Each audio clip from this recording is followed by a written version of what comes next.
Hello, नमस्कार, आदाब, सत श्री अकाल, सलाम। आप सभी को स्वागत है हमारे इस YouTube चैनल में। अगला जो वीडियो जो हम लोग लेकर आ रहे हैं उसमें हम लोग डिस्कस करने वाले हैं आज चार्ज के कंजर्वेशन लॉ के बारे में, ठीक है ना।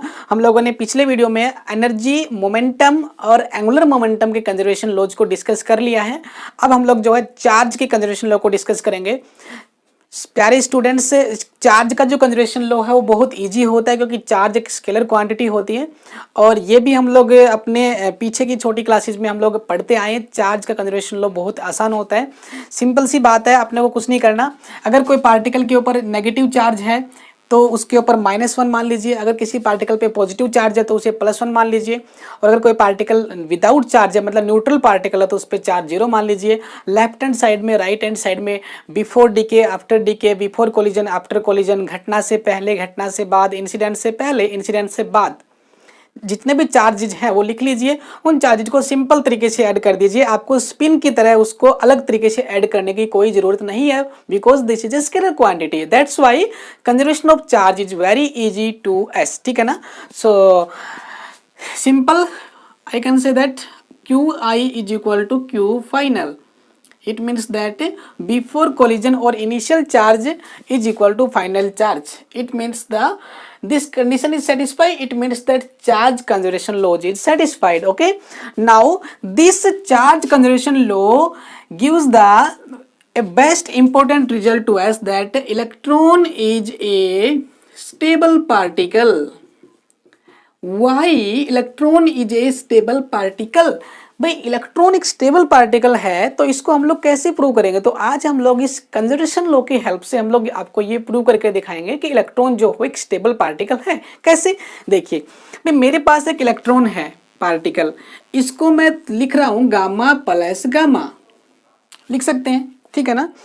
भाई इलेक्ट्रॉन जो है जब भी डिके होगा तो हमने पहले भी पढ़ा हुआ है कि जब भी कोई पार्टिकल का डिके होता है तो हमेशा अपने से छोटे पार्टिकल्स में, मतलब अपने से लाइट पार्टिकल्स में ही डिके हो सकता है। कोलिजन में ऐसा नहीं होता है। कोलिजन के अंदर एक लाइट पार्टिकल जो है हैवी पार्टिकल में बन सकता है, ठीक है ना, लेकिन डीके में ऐसा नहीं होता है क्योंकि कोलिजन में किसी पार्टिकल के पास एक्स्ट्रा एनर्जी होती है, इसकी वजह से वो इक्वेशन बैलेंस हो सकती है, लेकिन डीके प्रोसेस में ऐसा कभी भी नहीं होता है, ठीक है ना। इसका मतलब मैंने कोई रिएक्शन लिखी, electron is decay into 2 particles gamma plus gamma. अब इलेक्ट्रॉन को मैंने गामा प्लस गामा क्यों लिखा? हाँ, इलेक्ट्रॉन को मैं लिख सकता हूँ इलेक्ट्रॉन न्यूट्रिनो प्लस गामा, ऐसे भी लिख सकता हूँ इलेक्ट्रॉन को 2 पार्टिकल के अंदर डिके करने के लिए, ठीक है ना। मैं इसको ऐसे भी लिख सकता हूँ न्यूट्रिनो प्लस में एंटी न्यूट्रिनो, ऐसे भी लिख सकता हूँ इलेक्ट्रॉन का न्यूट्रिनो, इलेक्ट्रॉन का एंटी न्यूट्रिनो। ऐसा क्यों लिख रहा हूँ? क्योंकि इलेक्ट्रॉन जब भी टूटेगा तो अपने लाइट पार्टिकल्स में टूट सकता है। तो इलेक्ट्रॉन से हल्के पार्टिकल्स कौन होते हैं? इलेक्ट्रॉन का न्यूट्रिनो, गामा पार्टिकल, इलेक्ट्रॉन का एंटी न्यूट्रिनो, ये सब पार्टिकल्स इलेक्ट्रॉन से लाइट पार्टिकल्स हैं, तो इन्हीं में मैं तोड़ सकता हूँ। तो मैंने इस तरह की रिएक्शन बना ली। अब ये रिएक्शंस वैलिड नहीं होंगी, ऐसा इसलिए नहीं होगा क्योंकि अगर ये रिएक्शन वैलिड होती तो लेफ्ट हैंड साइड में और राइट हैंड साइड में चार्ज क्या होना चाहिए? कंजर्व्ड होना चाहिए। चार्ज का कंजर्वेशन लॉ एक यूनिवर्सल कंजर्वेशन लॉ हम लोग जानते हैं। तो देखिए यहाँ पे लेफ्ट हैंड साइड में कितना चार्ज है? -1। इलेक्ट्रॉन पे नेगेटिव चार्ज होता है, -1 लेंगे। गामा पे 0 चार्ज होता है, गामा पे 0 चार्ज होता है। 0 + 0 कितना आएगा? 0। So Q initial is not is equal to Q final, मतलब दोनों साइड में चार्ज कंजर्व नहीं कर रहा तो ये रिएक्शन वैलिड नहीं होगी। सेकंड देख लीजिए, इलेक्ट्रॉन न्यूट्रिनो, इस पे कैसा चार्ज है बताओ? इलेक्ट्रॉन न्यूट्रिनो, अब इस पे तो -1 चार्ज है, गामा पे कितना चार्ज है? 0। अब इलेक्ट्रॉन का जो न्यूट्रिनो इस पे कितना चार्ज होगा? ये वाला, इस पे तो 0 चार्ज है, इसका मतलब ये वाला भी 0 + 0 हो गया। मतलब पार्टिकल्स के जो हैं चार्जेस जो है वो कंजर्व ही नहीं हो पा रहे हैं, ठीक है ना।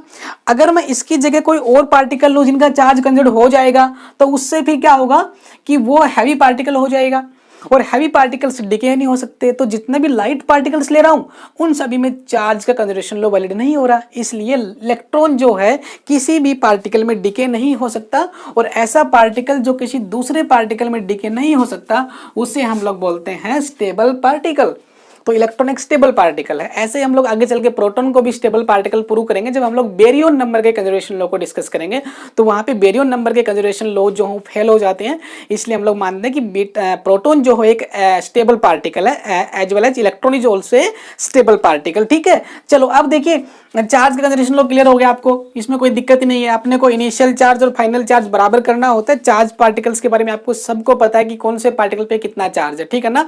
वहाँ पे लिखा रहता है pi negative, pi positive, pi zero, cascade negative, cascade zero, है ना, के पॉजिटिव, के जीरो, ऐसे सब के ऊपर लिखा हुआ है, ठीक है ना। तो चार्ज को देखना बहुत आसान है।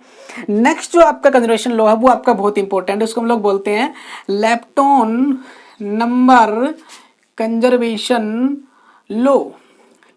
यहाँ पे आपको कुछ चीजें आपको ध्यान रखनी पड़ेंगी, ठीक है ना। Lepton number conservation law is the one of the important conservation laws, ठीक है ना। अच्छा, लेप्टॉन नंबर में कंजर्वेशन लॉ में क्या करना है, सबसे पहले कि जितने भी लेप्टॉन पार्टिकल्स है फॉर ऑल लेप्टॉन्स, जितने भी लेप्टॉन पार्टिकल्स हैं उनके लिए लेप्टॉन नंबर कितना होगा बताओ, +1 होगा। ये लेके चलना है। लेप्टॉन नंबर पार्टिकल कौन से होते हैं, सबसे पहले आपके आते हैं पहली लाइन के ऊपर आपके इलेक्ट्रॉन, उसके बाद में आपके म्यू पार्टिकल, उसके बाद में टाउ पार्टिकल। 3 पार्टिकल हो गए, तीनों के साथ में फिर तीनों के एंटी पार्टिकल होते हैं, ठीक है ना। और उसके साथ में तीनों के एंटी न्यूट्रिनो पार्टिकल भी होते हैं, इलेक्ट्रॉन न्यूट्रिनो, टाउ न्यूट्रिनो और म्यू न्यूट्रिनो। 6 पार्टिकल होते हैं। वो 6 के जो पार्टिकल्स हैं उन सभी का जो है लेप्टॉन नंबर कितना मानेंगे, +1 मानेंगे, ठीक है ना। उसके बाद में all the anti leptons, lepton के अलावा जितने भी एंटी लेप्टॉन है, मतलब 6 के अलावा 6 और बच गए उनके एंटी पार्टिकल, उन सभी के लिए लेप्टॉन नंबर कितना होगा भाई, -1 होगा। जैसे कि एग्जांपल के लिए लेता हूं, इलेक्ट्रॉन का जो न्यूट्रिनो है उसके लिए आपका लेप्टॉन नंबर कितना आएगा, +1, क्योंकि ये पार्टिकल है। और इसका एंटी पार्टिकल अगर मैं ले लूं तो ये वाला क्या आएगा, इसके लिए लेप्टॉन नंबर -1 ले लेंगे। मतलब पार्टिकल के लिए तो +1 और एंटी पार्टिकल के लिए लेप्टॉन नंबर क्या होगा, -1 हो जाएगा, ठीक है ना। चलिए नेक्स्ट देखिए, अगर इसके अलावा कोई पार्टिकल है, ऑल अदर पार्टिकल, इन दोनों को छोड़ के, भाई लेप्टॉन को छोड़ दिया और एंटी लेप्टॉन को छोड़ दिया, तो बच गए कौन, मेसोन और बेरियंस बच गए। तो मतलब जितने भी और पार्टिकल्स हैं आपके, मेसोन है, बेरियन है, हेड्रोन है, उन सभी के लिए एल की वैल्यू क्या लेंगे, 0 लेंगे, बस सिंपल सी बात है। भाई लेप्टॉन नंबर कंजर्वेशन के लिए क्या करना है, जितने भी लेप्टॉन पार्टिकल्स हैं उन सभी के लिए लेप्टॉन नंबर 1 लेके चलेंगे, एंटी लेप्टॉन के लिए -1 लेके चलेंगे, और अगर पार्टिकल ना तो लेप्टॉन है ना एंटी लेप्टॉन है उसके लिए 0 मान के चलेंगे, ठीक है ना। क्लियर बात समझ में आई। अच्छा, अब देखिए कौन कौन से पार्टिकल के लिए लेप्टॉन नंबर कितना कितना होता है, लिखते हैं यहाँ पे, ठीक है। चलिए सबसे पहले मैं यहाँ पे लिख रहा हूँ for electron and anti neutrino of electron, electron and electron का न्यूट्रिनो, ये दोनों पार्टिकल है, इलेक्ट्रॉन और न्यूट्रॉन, इलेक्ट्रॉन न्यूट्रिनो, इन दोनों के लिए जो एल की वैल्यू क्या लेंगे बताओ, +1 लेके चलेंगे। अच्छा, इलेक्ट्रॉन का जो एंटी पार्टिकल होता है वो क्या होता है, पॉजिट्रॉन होता है, और एंटी न्यूट्रिनो का भी क्या होगा आपका, L = -1। भाई इलेक्ट्रॉन जो था उसका एंटी पार्टिकल पॉजिट्रॉन है, और एंटी न्यूट्रिनो का जो न्यूट्रिनो का जो एंटी पार्टिकल है वो एंटी न्यूट्रिनो होता है। तो उन दोनों के लिए एल की वैल्यू क्या लेंगे, -1 लेके चलेंगे, यही तो होगा भाई। इलेक्ट्रॉन इन दोनों के लिए अगर +1 है तो इन दोनों के लिए क्या होगा, -1 होगा। ये क्या हो गया इसका लेप्टॉन नंबर कंजर्वेशन। जो बाकी जो बच गए उन सभी के लिए क्या होगा बताओ, 0 हो गया। ये मैं क्या कर रहा हूँ, इलेक्ट्रॉन के लिए कर रहा हूँ, फॉर अदर, ठीक है ना। मतलब किसी रिएक्शन के अंदर इलेक्ट्रॉन अगर है, इलेक्ट्रॉन या फिर न्यूट्रॉन, इलेक्ट्रॉन का जो न्यूट्रिनो आया हुआ है, तो उसके लिए मुझे ये वाला कंजर्वेशन लॉ अलग से चेक करना पड़ेगा, ठीक है ना। अच्छा, याद करो 2-3 वीडियो पहले मैंने आपको बताया था लेप्टॉन नंबर के बारे में, कि लेप्टॉन नंबर जो है, एक नोट लिखवाया था कि lepton number is separately conserved, कि किसी भी रिएक्शन के अंदर जो लेप्टॉन नंबर्स होंगे वो सेपरेटली कंजर्व्ड होंगे। वो आज समझ में आएगा आपको कि हमारे पास 3 अलग अलग टाइप के जनरेशन हैं। पहली जनरेशन है उसमें आपके 2 पार्टिकल हैं, दूसरी जनरेशन में फिर 2 पार्टिकल है, तीसरी जनरेशन में फिर 2 पार्टिकल है। तो उन अलग अलग के लिए, तीनों के लिए अलग अलग अपने को लेप्टॉन नंबर कंजर्वेशन को चेक करना होता है, मतलब लेप्टॉन नंबर को अलग अलग कंजर्व कराना पड़ेगा। अब आपको और अच्छे से समझ में आएगा जब क्वेश्चन करेंगे। देखो, अगर मान लो रिएक्शन में इलेक्ट्रॉन आया हुआ है, या फिर न्यूट्रॉन इलेक्ट्रॉन आया हुआ है, इलेक्ट्रॉन का न्यूट्रिनो आया हुआ है, या उनके एंटी पार्टिकल्स आए हुए हैं, या फिर इसके अलावा कोई पार्टिकल है, तो उन सभी के लिए इलेक्ट्रॉन का जो लेप्टॉन नंबर है वो क्या होगा, 0 फॉर अदर पार्टिकल्स, ठीक है ना। अगर मैं सबसे पहले लेप्टॉन नंबर चेक करूंगा तो सबसे पहले मैं इलेक्ट्रॉन के लिए लेप्टॉन नंबर चेक करूंगा, उसके बाद में फिर मैं म्यू के लिए लेप्टॉन नंबर चेक करूंगा, उसके बाद में फिर मैं टाउ के लिए करूंगा। मतलब तीनों के लिए अलग अलग लेप्टॉन नंबर चेक करना पड़ेगा। ठीक है ना, समझ में आ रही है बात है। अच्छा सेकंड नंबर पे कौन से पार्टिकल आते हैं आपके, आपका म्यू वाला पार्टिकल। तो म्यू वाले के लिए इलेक्ट्रॉन नंबर क्या होगा, म्यू आपका नेगेटिव और आपका न्यूट्रिनो ऑफ म्यू नेगेटिव, इनके लिए जो इलेक्ट्रॉन नंबर होगा वो कितना होगा, +1 होगा। और यहाँ पे लिख रहा हूँ म्यू पॉजिटिव और एंटी न्यूट्रिनो म्यू का बार लगा दूं तो उनके लिए एल म्यू कितना होगा, -1 होगा। और अदर पार्टिकल्स के लिए क्या होगा, एल म्यू कितना होगा, 0। जब मैं इलेक्ट्रॉन नंबर चेक कर रहा हूँ म्यू के लिए तो उस टाइम में और कोई पार्टिकल होगा इन चारों को छोड़ के तो एल की वैल्यू 0 लेंगे, ठीक है ना। और अगर मैं ये वाले पार्टिकल को चेक कर रहा हूँ तो एल की वैल्यू -1 लूंगा एंटी पार्टिकल्स के लिए। क्लियर बात समझ में आई। थर्ड नंबर पे देखो, थर्ड नंबर पे क्या है आपका, ये वाला tau particle, tau negative and tau neutrino, ठीक है ना, tau negative and tau neutrino, इनके लिए एल टो की वैल्यू हो जाएगी +1 और टो पॉजिटिव और anti neutrino of tau negative उसके लिए एल की वैल्यू हो जाएगी -1 और ऑल अदर पार्टिकल्स के लिए एल टो की वैल्यू हो जाएगी 0। समझ रहे हो कि नहीं समझ रहे हो। इलेक्ट्रॉन नंबर जो है वो तीनों के लिए सेपरेटली होगा, LE, एल म्यू और एल टो, ठीक है ना। पहले मैं ये वाला चेक करूंगा, फिर मैं ये वाला चेक करूंगा, फिर ये वाला चेक करूंगा, तीनों के लिए सेपरेटली चेक करना होगा। अगर पूरी रिएक्शन में अगर एक भी पार्टिकल इनमें से दिख गया, इन चारों में से, तो मुझे ये वाला कंजर्वेशन लॉ चेक करना पड़ेगा। अगर इन चारों में से कोई एक दिख गया तो मुझे ये वाला चेक करना पड़ेगा। अगर इन चारों में से एक भी दिख गया मुझे रिएक्शन में कहीं भी तो मुझे ये वाला चेक करना पड़ेगा। हो सकता है किसी रिएक्शन के अंदर इन चारों में से एक भी पार्टिकल ना हो तो मुझे ये वाला कंजर्वेशन लॉ चेक करने की जरूरत नहीं है, तो मैं 2 ही से चेक कर लूंगा, ठीक है ना। अगर दोनों में से इन दोनों में से कोई भी नहीं आ रहा, केवल यही पार्टिकल्स आ रहे हैं रिएक्शन में, तो मैं केवल ये वाला चेक करूंगा। और तीनों आ रहे तो मुझे तीनों चेक करने पड़ेंगे सेपरेटली, ठीक है ना। आगे बात सुनिए, तो इलेक्ट्रॉन नंबर कंजर्वेशन में अपने को सेपरेटली इलेक्ट्रॉन नंबर चेक करने होते हैं, कंजर्व कराने होते हैं। कैसे कराने होते हैं वो हमने आपको बता दिया, आप रिएक्शन करके देखेंगे फिर आपको समझ में आएगा। लेप्टॉन्स के लिए एल की वैल्यू +1 होती है, एंटी लेप्टॉन्स के लिए -1 होती है। तो मैंने यहाँ पे लिख दी, ये लेप्टॉन्स है, ये एंटी लेप्टॉन्स है, ये लेप्टॉन्स है, ये एंटी लेप्टॉन्स है, ये लेप्टॉन है, ये एंटी लेप्टॉन है। तो +1 -1 +1 -1 और अदर हो गए, उनके लिए क्या होता है, 0 होता है। फिर मैंने बोला कि लेप्टॉन नंबर कंजर्वेशन को 3 तरीके से पढ़ेंगे। फर्स्ट जनरेशन का इलेक्ट्रॉन का लेप्टॉन नंबर चेक करेंगे, सेकंड के लिए आपका म्यू का लेप्टॉन नंबर चेक करेंगे और थर्ड के लिए आप टो का जो लेप्टॉन नंबर है वो चेक करेंगे, ठीक है ना। चलिए अब एक रिएक्शन यहाँ पे ले लेंगे, रिएक्शन लेते हैं फिर आपको अच्छे से समझ में आएगा, ठीक है ना। चलिए सबसे पहले जो रिएक्शन लेके चल रहा हूँ, मैं लेके चल रहा हूँ वही रिएक्शन आपकी न्यूट्रॉन जो होता है वो ब्रेक होता है प्रोटॉन प्लस एक इलेक्ट्रॉन के अंदर या फिर बीटा पार्टिकल के अंदर और प्लस ये लो भाई, ये रिएक्शन हमने पहले पढ़ी थी पॉली के ठीक करने से पहले। ये रिएक्शन हमने पढ़ी थी न्यूट्रॉन, इसको मैं साफ कर देता हूँ, ठीक है। यहाँ पे आपको बताता हूँ, देखो इनको मैं रख रहा हूँ ताकि आपको ये वाली बातें बाद में याद रहेंगी, ठीक है ना। ये रिएक्शन लिख रहा हूँ यहाँ पे, neutron break into proton plus एक बीटा पार्टिकल, ठीक है ना। अच्छा यहाँ पे वो लेप्टॉन नंबर कंजर्वेशन को चेक करते हैं ना, लेप्टॉन नंबर को कंजर्वेशन क्या करते हैं, चेक करते हैं। अगर यहाँ पे मैं एंटी न्यूट्रिनो नहीं लेता हूँ, गलती से मैंने न्यूट्रिनो ले लिया, गलती से मैंने क्या ले लिया, न्यूट्रिनो ले लिया। अभी रिएक्शन तो गलत है, आपको पता भी है, लेकिन एक बार चेक करते हैं। अगर इसमें लेप्टॉन नंबर अगर कंजर्ड हो रहा है तो रिएक्शन सही है, तो हम चेक करेंगे, देखना यहाँ पे लेप्टॉन नंबर कंजर्ड नहीं होने वाला है। सबसे पहले ये कौन है, न्यूट्रॉन। तो भाई न्यूट्रॉन तो आपका लेप्टॉन नंबर है ही नहीं, तो न्यूट्रॉन के लिए लेप्टॉन नंबर की वैल्यू कितनी आएगी बताओ, 0। भाई लेप्टॉन कौन से होते हैं, लेप्टॉन तो यही होते हैं 6 पार्टिकल, अदर्स के लिए क्या होता है, 0 होती है। अब इसमें चाहे कौन सा भी चेक कर लो। अच्छा मुझे ये बताओ इस रिएक्शन में कौन कौन से लेप्टॉन नंबर चेक करने की जरूरत है, क्या आपने को म्यू वाला चेक करने की जरूरत है, म्यू वाला चेक करने की जरूरत नहीं, कहीं भी म्यू नहीं है, ना तो म्यू है, ना उसका एंटी पार्टिकल है, ना उसका न्यूट्रिनो है। क्या मुझे यहाँ पे टो वाला चेक करने की जरूरत है, नहीं, मुझे टो वाला भी चेक करने की जरूरत नहीं, मुझे केवल पहले वाला ही चेक करना है, क्योंकि मुझे जो पार्टिकल्स दिख रहे हैं 2 पार्टिकल वो यहीं से दिख रहे हैं। ये 2 पार्टिकल का तो पता है, ये तो बाहर है, बाहर से पार्टिकल है, ये तो लेप्टॉन पार्टिकल है ही नहीं। अदर पार्टिकल्स के लिए लेप्टॉन की वैल्यू कितनी होती है, 0 होती है, तो ये तो 0 हो गया। प्लस इलेक्ट्रॉन नेगेटिव तो ये वाला पार्टिकल है, ये तो लेप्टॉन का पार्टिकल है। लेप्टॉन इलेक्ट्रॉन के लिए कितनी वैल्यू होती है, +1 होती है।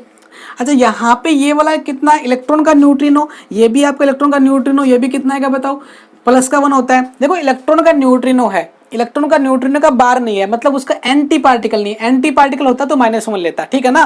तो यहाँ पे इस रिएक्शन में देखो, अच्छा एक बात तो ध्यान रखना है अपने को कि जो लेप्टॉन नंबर होता है वो एक स्केलर क्वांटिटी होती है, कैसी क्वांटिटी होती है, स्केलर क्वांटिटी। जब भी आपकी कोई क्वांटिटी आएगी तो उसके बारे में बताएंगे आपको। हमने आपको बताया था कि मल्टीप्लिसिटी जो होती है, जो स्पिन जो होती है वो आपकी, हमने पिछले वाले पे में किया था कि कैसे उसको ऐड करना है, ठीक है ना। सिंपल तरीके से ऐड नहीं होगी, ठीक है ना। ऐसे एंगुलर मोमेंटम को हमने ऐसे ही ऐड किया था। लेकिन यहाँ पे जो चार्ज है और आपकी जो ये वाली लैप्टॉन नंबर है, ये आपका कैसा क्वांटिटी है, स्केलर क्वांटिटी। तो सिंपल ऐड करना है तो कर दीजिए 0 और यहाँ पे कितना आएगा 2। तो देखिए लेफ्ट हैंड साइड में राइट हैंड साइड में आपका लैप्टॉन नंबर कंजोड़ नहीं हो रहा है, इसका मतलब this reaction is not valid, ये रिएक्शन गलत है। तो रिएक्शन ठीक कैसे होगी? ये रिएक्शन ठीक ऐसे होगी कि यहाँ पे इलेक्ट्रॉन का न्यूट्रिनो ना आके इलेक्ट्रॉन का एंटी न्यूट्रिनो आता, और एंटी न्यूट्रिनो आएगा तो इसकी वैल्यू क्या होती है? -1 होती है, और -1 करेंगे तो नेट कितना हो जाएगा? 0 हो जाएगा, तो रिएक्शन वैलिड हो जाएगी। तो पोली ने जो वहां पे बताया था कि भाई वो रिएक्शन गलत है, उसमें यहाँ पे एंटी न्यूट्रिनो आएगा, वो बिल्कुल सही कहा था। और आज हमने कंजर्वेशन लॉ जो आपका लैप्टॉन नंबर है उससे भी हमने प्रूव कर दिया कि ये वाली बात बिल्कुल सही है, ठीक है ना। ये हो गई आपकी। अब हम लोग एक ऐसी रिएक्शन लेते हैं जिसमें आपको थोड़ा सा ज्यादा चेक करना पड़ेगा। पाई पॉजिटिव लेके चल रहा हूँ, पाई पॉजिटिव पार्टिकल लेके चल रहा हूँ, एक पार्टिकल, ठीक है। पाई पॉजिटिव जो ब्रेक हो रहा है किसमें? म्यू पॉजिटिव में ब्रेक हो रहा है, और साथ में हो रहा है न्यूट्रिनो किसका? म्यू का म्यू का न्यूट्रिनो है भाई, ठीक है ना, यही वाला है ना। अच्छा अब देखो यहाँ पे कौन कौन से पार्टिकल दिख रहे हैं आपको? पाई पार्टिकल जो है लैप्टॉन नंबर से बाहर है, उससे हमें कोई लेना देना नहीं है। जो पार्टिकल लैप्टॉन नंबर नहीं है वो हमारे लिए सरदर्दी नहीं है, ठीक है ना। लेकिन ये पार्टिकल देखो म्यू पार्टिकल, और ये वाला भी म्यू पार्टिकल, इसका मतलब मुझे ये दोनों पार्टिकल्स क्या करने पड़ेंगे? यहाँ पे चेक करने पड़ेंगे, ठीक है ना। आगे बात समझ में, तो इसको चेक कर लेते हैं, बिल्कुल आसान सा है। पाई पॉजिटिव जो ब्रेक हो रहा है किसमें? म्यू पॉजिटिव में। देखो चेक करो, इसमें मुझे कौन सा चेक करना पड़ेगा? ये वाला, ये वाला, ये वाला, केवल ये वाला चेक करना है, क्योंकि इसमें म्यू वाले पार्टिकल है। यहाँ पे इलेक्ट्रॉन या फिर एंटी न्यूट्रॉन, मतलब इलेक्ट्रॉन या फिर इलेक्ट्रॉन का न्यूट्रिनो, ऐसा कोई नहीं दिख रहा है यहाँ पे ना ही मुझे कोई टाउ का कुछ दिख रहा है, मुझे तो केवल म्यू का दिख रहा है। तो म्यू वाला चेक करें इसका कितना आएगा? 0 आएगा। इसका बताओ कितना आएगा? Mu positive. देखो म्यू नेगेटिव होता है वो एक आपका लैप्टॉन नंबर होता है, लैप्टॉन पार्टिकल होता है, लेकिन म्यू पॉजिटिव होता है वो एंटी लैप्टॉन होता है। ये ध्यान रखना है आपको भाई, इलेक्ट्रॉन नेगेटिव होता है, म्यू नेगेटिव होता है, टाउ नेगेटिव होता है, सारे लैप्टॉन पार्टिकल्स होते हैं, ठीक है ना। लेकिन अगर मैं पॉजिटिव लूंगा तो वो एंटी लैप्टॉन होते हैं। तो ये तो पॉजिटिव है तो एंटी लैप्टॉन हो गया, तो इसके लिए -1 लेके चलूंगा। ये कौन है? ये तो न्यूट्रिनो है, किसका? म्यू का। म्यू का जो न्यूट्रिनो होता है उसके लिए तो लैप्टॉन नंबर +1 होता है। एंटी लैप्टॉन होता तो -1 होता, इसके लिए +1 हो गया। -1 +1 0 हो गया, ये 0 हो गया। इसका मतलब this reaction is valid through the lepton number conservation. Lepton number conservation को ये वाली रिएक्शन जो है फॉलो कर रही है, इसलिए वैलिड है, ठीक है ना। इसको मिटा दें। चलो अब नेक्स्ट रिएक्शन लिखते हैं। नेक्स्ट रिएक्शन क्या आपकी? म्यू नेगेटिव है आपकी। देखिए mu negative tends to electron negative, mu negative tends to electron negative, plus में anti neutrino of electron, plus में म्यू नेगेटिव, प्लस में म्यू आपका न्यूट्रिनो, ठीक है ना। ये मैंने कोई रिएक्शन दे दिया आपको। अब आपको यहाँ पे देख कर लग रहा होगा कि यहाँ पे इलेक्ट्रॉन भी आया हुआ है, तो ये वाला कंजर्वेशन लॉ चेक करना पड़ेगा। यहाँ पे म्यू भी आया हुआ है तो मुझे म्यू वाला भी चेक करना पड़ेगा। लेकिन कहीं भी टाउ नहीं आया हुआ, मतलब आपको टाउ वाला जो है चेक नहीं करना, ठीक है ना। अपने को 2 ही लैप्टॉन नंबर कंजर्वेशन लॉ चेक करने, ठीक है ना। लेकिन अपने को करने सेपरेट है, ठीक है ना। पहले मैं क्या करता हूँ? पहले मैं इलेक्ट्रॉन वाला चेक करता हूँ, LE के लिए चेक करता हूँ भाई। इलेक्ट्रॉन वाले के लिए मैं इसकी वैल्यू चेक करता हूँ। अच्छा ये देखो, इलेक्ट्रॉन वाले के लिए म्यू जो है उसकी वैल्यू कितनी होगी बताओ? 0। अब यहाँ पे गलती मत कर देना, यहाँ पे ये गलती मत करना कि भाई सर म्यू नेगेटिव के लिए तो L की वैल्यू 1 होती है। नहीं, म्यू नेगेटिव के लिए L की वैल्यू 1 कब होगी? जब मैं म्यू1 वाला ही चेक कर रहा हूँ। पहले मैं इलेक्ट्रॉन वाला चेक कर रहा हूँ। इलेक्ट्रॉन वाले के लिए बोला है कि अगर इलेक्ट्रॉन का नेगेटिव आ जाए और इलेक्ट्रॉन का न्यूट्रिनो आ जाए तो लेना है +1, और अगर इनके एंटी पार्टिकल आए तो लेना है -1, और इन चारों के अलावा कोई और आए तो क्या लेना है? 0। भाई इन चारों के अलावा चाहे वो लैप्टॉन हो, चाहे वो एंटी लैप्टॉन हो, चाहे वो आपका कोई और पार्टिकल हो, मेसोन हो, उन सभी के लिए 0 लेके चलना। तभी तो बोला था कि ये वाला सेपरेटली कंजर्व कराना है, ठीक है ना। अगर हम लोग इसी को काउंट कर लेंगे फिर सेपरेटली कंजर्व थोड़ी ना होगा, फिर तो एक ही बार में काम चल जाएगा। तो हमको जो है पहले जो है लैप्टॉन नंबर को चेक करना है। तो इलेक्ट्रॉन वाला लैप्टॉन नंबर चेक कर रहा हूं तो मुझे म्यून के लिए, नेगेटिव के लिए लैप्टॉन की वैल्यू 0 लेके चलनी पड़ेगी, क्योंकि वो वाला पार्टिकल इलेक्ट्रॉन में नहीं है, ठीक है ना, इसमें नहीं है। इसमें अगर मैं अदर कोई पार्टिकल आएगा तो 0 लूंगा, ठीक है ना। चलिए नेक्स्ट, चलिए इलेक्ट्रॉन नेगेटिव, इसमें इलेक्ट्रॉन नेगेटिव तो है, इसके लिए 1 लेके चलेंगे। उसके बाद में न्यूट्रॉन इलेक्ट्रॉन का एंटी न्यूट्रिनो है तो -1 लेके चलेंगे, -1। और ये वाला के लिए क्या हो जाएगा? 0 हो जाएगा। क्यों भाई ये वाला तो म्यू वाला है और म्यू वाला इसमें है नहीं, अदर के लिए 0 आएगा। तो यहाँ पे रिएक्शन को देखिए, 0 1 -1 0, तो यहाँ पे क्या आएगा? 0 = 0। इसका मतलब left hand side is equal to right hand side. तो इस रिएक्शन के अकॉर्डिंग लेप्टोन नंबर कंजर्व तो है, लेकिन लेप्टोन नंबर केवल इलेक्ट्रॉन वाला ही कंजर्व है। जब तक हमें तीनों के तीनों कंजर्वेशन के लेप्टोन वाले कंजर्वेशन लॉ अप्लाई नहीं कर लेंगे, तब तक हम लोग इसको नहीं मानेंगे कि लेप्टोन नंबर कंजर्वेशन को फॉलो करती है। अब करने अपने को दो है तो दो चेक कर लीजिए, जब तीसरे को चेक ही नहीं करना है, तीसरे का कोई पार्टिकल है ही नहीं, तो उसकी कोई दिक्कत नहीं है, ठीक है ना। चलिए अब दूसरे वाला पे आ जाइए, लेप्टोन नंबर आपका म्यू वाला और चेक कर लेते हैं। अच्छा, म्यू वाले में चेक करेंगे तो म्यू नेगेटिव के लिए कितना आएगा, 1 आएगा, बिल्कुल बढ़िया। इलेक्ट्रॉन के लिए कितना आएगा, है ही नहीं, अदर है तो 0 आएगा। प्लस में इलेक्ट्रॉन न्यूट्रिनो के लिए है ही नहीं, 0 आएगा। म्यून न्यूट्रिनो क्या है, ये वाला न्यूट्रिनो म्यून का, एंटी न्यूट्रिनो नहीं है, न्यूट्रिनो, तो उसके लिए +1 आएगा। देखो 0 + 1 कितना आएगा, 1 आएगा, है ना। और यहाँ पे भी आपका 1 ही है, तो left hand side is equal to right hand side. तो मुझे दो ही lepton number conservation law check करने थे, दोनों की दोनों वैलिड कर रहे हैं। इसका मतलब है this reaction is valid for lepton number conservation law, ठीक है ना, उसको फॉलो कर रही है। तो ये था आपका लेप्टोन नंबर कंजर्वेशन का लॉ, ठीक है ना। नेक्स्ट जो वीडियो आएगी उसमें हम लोग जो है बेरियन नंबर कंजर्वेशन लॉ के बारे में डिस्कस करेंगे। आज के लिए इतना ही। आप सभी जुड़े रहिए, हमारी वीडियोज को देखते रहिए लगातार, ये आपके लिए बहुत हेल्पफुल रहने वाली हैं। और आपका जो एग्जाम है वो आगे खिसक गया है, आपको और एक्स्ट्रा टाइम मिल गया है, ठीक है ना। तो तब तक के लिए थैंक यू।